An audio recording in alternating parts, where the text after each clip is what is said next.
ನಮಸ್ಕಾರ ರೈತ ಬಂಧುವರಿಗೆ. ನಾನು ಡಾಕ್ಟರ್ ಮಹಾಂತೇಶ್ ಜೋಗಿ, ತೋಟಗಾರಿಕೆ ಪ್ರಾಧ್ಯಾಪಕ. ಇವತ್ತು ನಾವು ಲಾಲ್ದಾಪುರ ಗ್ರಾಮಕ್ಕೆ ಬಂದಿದ್ದೇವೆ, ಯಾದಗಿರಿ ಜಿಲ್ಲೆ. ಸೊ ಇಲ್ಲಿ ನೋಡ್ತಾ ಇರೋದು ನೀವು ಮಾವು. ನಾವು ಜೂನ್ ಜುಲೈದಲ್ಲಿ ಮ್ಯಾಂಗೋ ಹಚ್ಚಿದೆವು.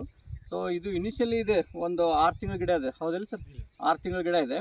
ಸೊ ಇದನ್ನು ಏನಪ್ಪ ಅಂದ್ರೆ ನಮಗೆ ಇನಿಷಿಯಲಿ ಈಗ ಡ್ರಿಪ್ಪು ಮತ್ತು ಯಾವುದು ಅಂದರೆ ಇದ್ರದ್ದು ಏನಪ್ಪ ಅಂದರೆ ಪಿಟ್ ಮಾಡೋ ಖರ್ಚು ಇವನ್ನೆಲ್ಲ ಹೆಂಗೆ ಇನ್ಕರ್ಡ್ ಮಾಡಬೇಕಪ್ಪ ಅಂದರೆ ನಾವು ಇಂಟರ್ ಕ್ರಾಪಿಂಗ್ ಹೋಗಿದ್ದೇವೆ. ನಾವು ಕಲ್ಲಂಗಡಿ ಬೆಳೆದಿದ್ದೇವೆ, ನೋಡ್ಬೋದು. ಈ ಸ್ಪೇಸನ್ನು ಯುಟಿಲೈಸ್ ಮಾಡ್ಕೋಬೋದು.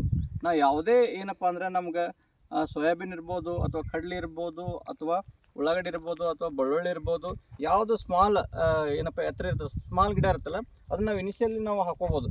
ಈ ಮ್ಯಾಂಗೋ ಗಿಡ ಕಮರ್ಷಿಯಲಿ ಈಲ್ಡ್ ಬರಬೇಕಂದ್ರೆ ಮಿನಿಮಮ್ 4 ವರ್ಷ ಅಥವಾ 3 ವರ್ಷ ಬರುತ್ತೆ. ಸೊ ಅಲ್ಲಿವರೆಗೂ ಬೆಸ್ಟ್ ಕೆನೋಪಿ ಡೆವಲಪ್ ಆಗಬೇಕು.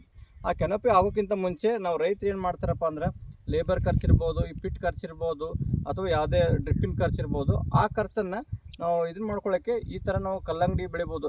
ಏನಪ್ಪ ಅಂತರ್ ಬೇಸಾಯ ಅಂತ ಹೇಳ್ತೇವೆ. ಕಲ್ಲಂಗಡಿ, ಟೊಮ್ಯಾಟೊ, ಮೆಣಸಿನ್ಕಾಯಿ ಬೆಳಿಬೋದು. ಸೊ ಈ ರೀತಿ ಬೆಳೆಯೋದ್ರಿಂದ ರೈತರಿಗೆ ಏನಪ್ಪ ಅಂದರೆ ಒಳ್ಳೆಯ ಒಂದು ಆದಾಯ ಸಿಗುತ್ತೆ. ಸೊ ಈ ವರ್ಷ ಆಗಿರ್ಲಿಕ್ಕಂದ್ರೂ ನೆಕ್ಸ್ಟ್ ಇಯರ್ ಆದರೂ ಕೂಡ ನಮಗೆ ಆದಾಯ ಬಂದೇ ಬರುತ್ತೆ ಅಂತ ಹೇಳಿ ಈ ವಿಡಿಯೋ ಮುಖಾಂತರ ಆಲ್ಮೋಸ್ಟ್ ಅಲ್ಲಿ ಪೆರಿನಿಯಲ್ ಕ್ರಾಪ್ಸಲ್ಲಿ ಇಂಟರ್ ಕ್ರಾಪ್ ಮಾಡ್ರಿ ಅಂತ ಹೇಳಿ ನನ್ನದೊಂದು ಮನವಿ. ನಮಸ್ಕಾರ.